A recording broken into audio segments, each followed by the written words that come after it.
So I want to say a little bit more about the binomial theorem. We haven't really focused on stating it out explicitly, and then I'll just do a couple of examples.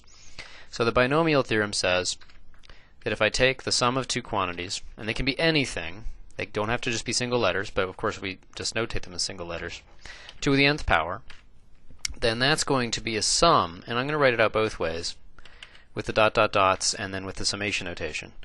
X to the n, just alone, plus the next one is going to be where I have an n minus 1 power of x and a y to the 1, and I'm just going to write that as y. And there's going to be n of those guys.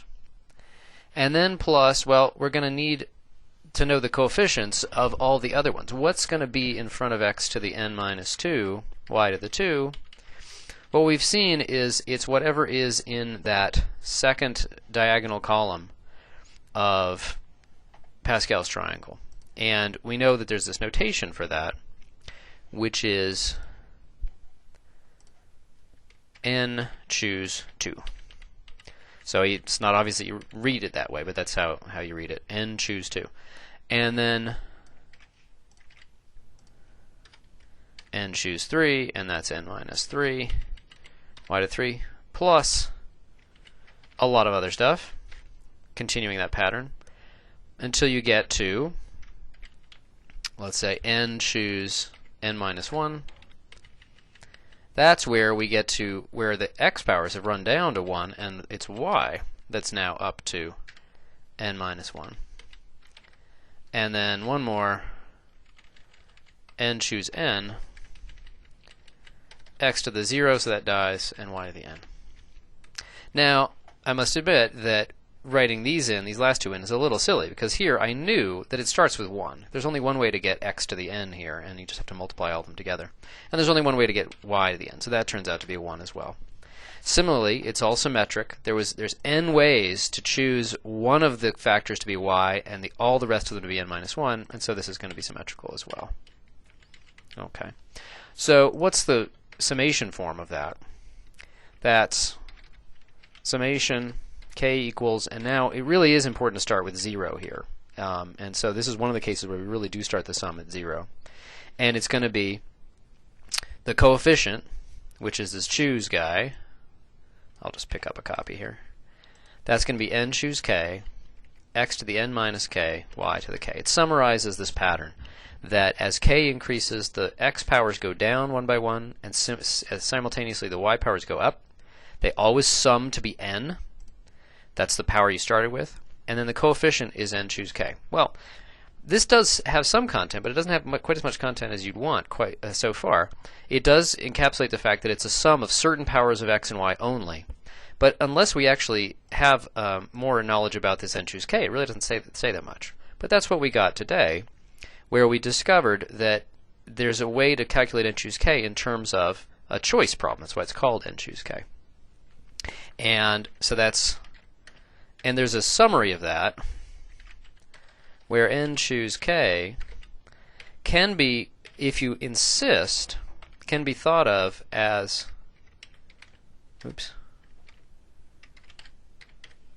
a calculation involving factorials, but it's really better to think of it as n is the product of all the numbers starting with n, and then until you make a list of k numbers. And then that takes care of the n factorial over the n minus k factorial part. And then just over k factorial, which is k times k minus 1 times k minus 2 all the way down to 1.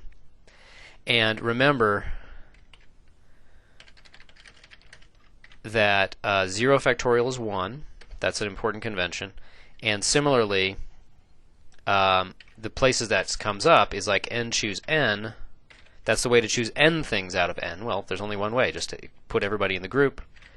Or n choose 0, there's only one way to do that. And that's what it starts with and ends with, the 1 and the 1 at the end. Okay. So remember that this formula with the factorials is not the be-all and end-all of the choose notation. It's not that we just always think of it that way. It's really better to think of it this way in a lot of cases. Okay. So there's the binomial theorem written out in its full glory. And the reason we want to do that is we want to be able to do this where we don't have Pascal's triangle written out completely for something like n equals 20 or something like that. Okay, so let's do that.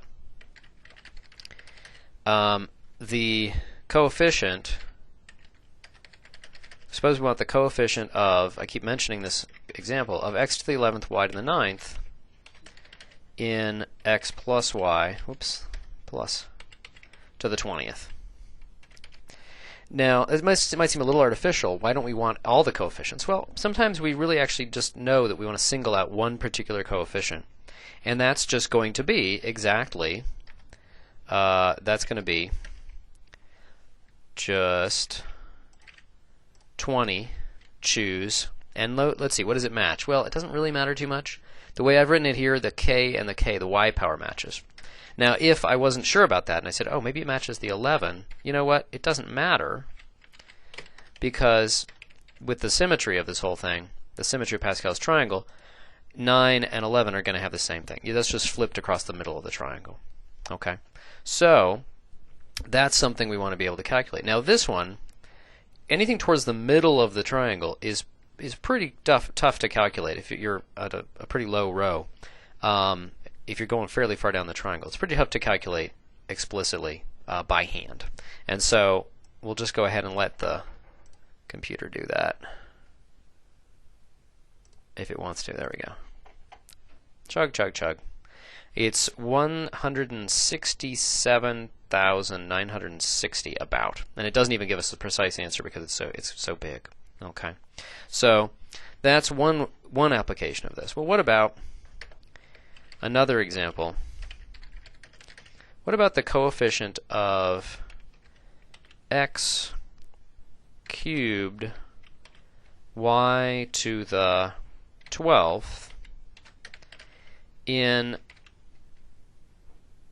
3x minus y? Oh, actually, let's see. Let's have 11. In 3x minus y to the 14th. 3x minus y to the 14th, when I expand that out, I'm going to get x's and y powers. They're going to sum to 14. And so there will be a coefficient of this type in there.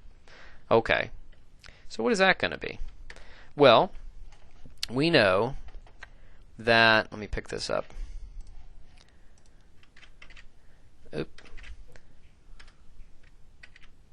We know that this quantity, 3x minus y to the 14th, well, let's see. That is not just going to be given by this expression. Let's put the 14 in.